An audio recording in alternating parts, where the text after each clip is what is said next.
Gosh, I know it's hot out there. Now I think I'm the last one, so God bless those that stayed for a few more minutes, because I don't want to say they saved the best for last, but the moment that we have to honor some specific families is especially important, isn't it?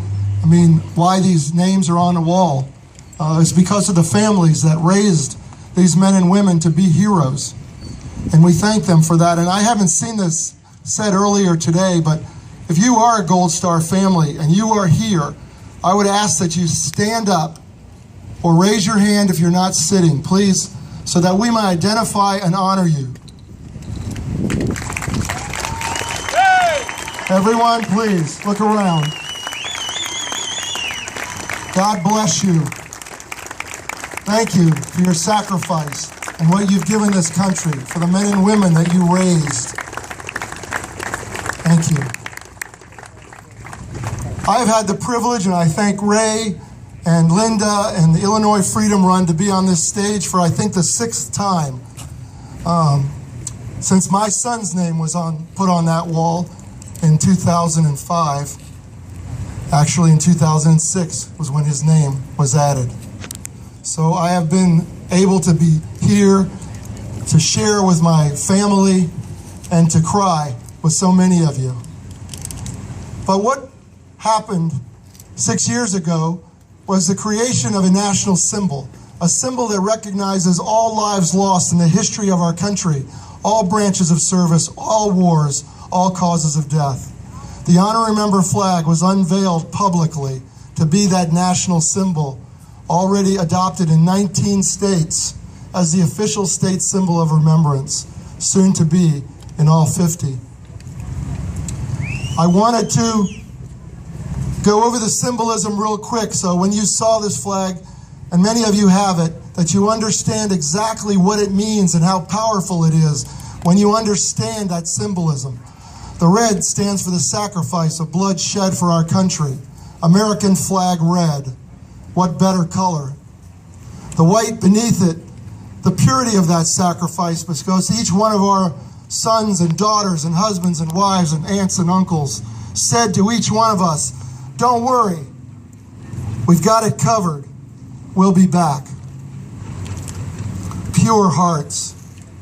The blue star in the center goes back to World War I, when a blue star banner was hung on the windows and doors of families who had a loved one out in the fight.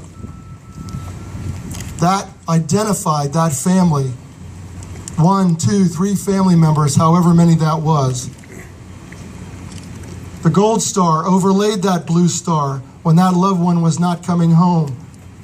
Again, going back to World War I, which now stands for every life lost in this country. It lets us know that that loved one did not make it back. The preciousness of gold. The folded flag beneath, a reminder of a flag that is handed to the family at the memorial of their loved one. This country was built on one folded flag at a time, one name at a time.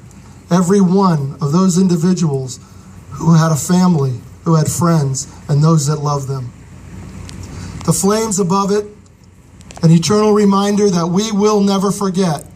And the words below, we will always honor their sacrifice and remember them individually by name. Remember that these families that have just identified themselves, they don't walk around with signs on. They don't wear "I'm a veteran" hat. They're not in uniform. It's very difficult to understand, to know who they are, but they're walking in a part of a fabric of our society. How do you speak to them? You speak to them with a symbol that says thank you. So powerful and so present that it speaks louder than thunder. But it's not just about the flag flying across this country. It's about honoring individually by name. And today, as a part of this ceremony, as I've had the privilege to do, we're going to honor 2 families specifically by name. And I would like to ask the Penich family to come up. And while they're coming up, I'm going to read this, and my guys,